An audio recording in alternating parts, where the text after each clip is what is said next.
Hello আসসালামু আলাইকুম সবাই কেমন আছেন? আল্লাহর রহমতে সবাই ভালো তিনটে আছেন আর আল্লাহর পঁয়ত্রিশ রহমতে আমিও অনেক ভালো আছি। তো আমাদের বাড়ির পাশে কি মাছ একজনদের ঘের আছে। তো হঠাৎ করে একটু বৃষ্টি হয়েছিল। তো বৃষ্টি হওয়ার এতে বড় কারণে মাছ নেই। মাছদের গাবা লেগে গেছে আরকি। তো গাবা-টাবা কি বলে আমি অত জানি না। বাট এটা লাগছে তার কারণে মাছ সব মারা যাচ্ছিল। তো তারা তাড়াতাড়ি মাছগুলো ভালো যে মাছগুলা মরা মাছ উঠিয়ে তো জ্যান্ত মাছগুলো সব বড়, বড় মাছগুলো মেরে ফেলছে। তো ধরে নিয়ে আসছে। নিয়ে আসার পরে এগুলো সব কম দামেই বিক্রি করতেছিল। তো আমার হাসব্যান্ডেও আমাদের বাড়ি এসে বলে গেছিল যে, "আমরা এমনি টাটকা মাছ খুব পছন্দ করি। তো কিনি গ্রামের দিক থেকে বেশি।" তো তার কারণে তারা আমাদের বাড়ি এসে বলে গেছিল যে, "এরকম মাছ মেরে নিয়ে আসছে, তোমরা নিবা কিনা? নিলে অ্যা যেয়ে নিয়ে আসো বড়, বড় মাছ।" তো তার কারণে আমার হাসব্যান্ডকে বললাম যে, "এরকম কম দামে বিক্রি হচ্ছে। তো সামনে যেহেতু ঈদ, তো আত্মীয়স্বজন আসবে, অনেকটা মাছ প্রয়োজন হবে। তো বাজার থেকে কিনতে গেলে অনেকটা বেশি দাম পড়ে যাবে আরকি। তো তার জন্য ওকে বললাম যে, "কম দামে বিক্রি হচ্ছে, যেয়ে কয় কেজি নিয়ে আসো। তাহলে আরকি সংসারে কিছুটা সাশ্রয় হবে। আর বাজার থেকে কিনতে গেলে অনেকটা বেশি দাম পড়ে যাবে। যেহেতু বড়, বড় মাছ ২-২.৫ কেজি করে মাছ হবে।"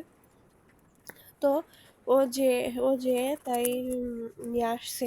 এটা হচ্ছে গ্লাস কাপ মাছ। তো এটা হচ্ছে প্রায় ২.৫ কেজি ওজন। তো আমার শাশুড়ি হচ্ছে কুটে নিয়ে আসছিল। উনি হচ্ছে কুটে ধুয়ে নিয়ে আসছিল। তো মাছগুলো কাটেনি, বলে, "তুমি হিসেব করে তোমার মতো করে কাটো।" আর এখন যেহেতু সে মুরব্বি হয়ে গেছে অতটা বোঝে না আরকি।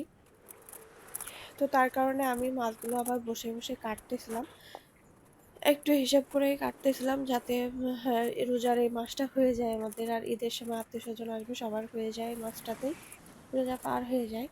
আর আমাদের বাড়িতেও মাছ তেমন কেউ খায় না। আমার হাসব্যান্ড একটু এই আজকেই নিয়ে আসছে এই মাছ, ওর কয়টা ভুনা করে দিলে কয় পিস ও তাই খাবে। তার পরবর্তীতে মাছ তেমন একটা পছন্দ করে না। টাটকা মাছই বেশি পছন্দ করে। আর আমি মাছ খাই, কিন্তু আমি তো আর বাসায় থাকবো না। যেহেতু আমি প্রেগনেন্ট, তো আমি বেবি হওয়ার জন্য আব্বুদের বাসায় চলে যাব কালকে। তো আজকে আমি কুটে সব গুছায় রেখে দেবো। আর আমার শাশুড়ি আম্মা অতটা মাছ পছন্দ করে না। তো তার কারণে আমি হিসেব মতো সব কেটে গুছিয়ে রাখতেছিলাম। আর কথা বলতে, বলতে দেখেন আমার ভিডিওটা প্রায় শেষের পথে। তো আমার ভিডিওগুলো ভালো লাগলে সবাই প্লিজ দয়া করে সাবস্ক্রাইব করে দেবেন, লাইক করে দেবেন একটা। আর অবশ্যই আ কমেন্ট করবেন যে আমার ভিডিওগুলো কেমন লাগে।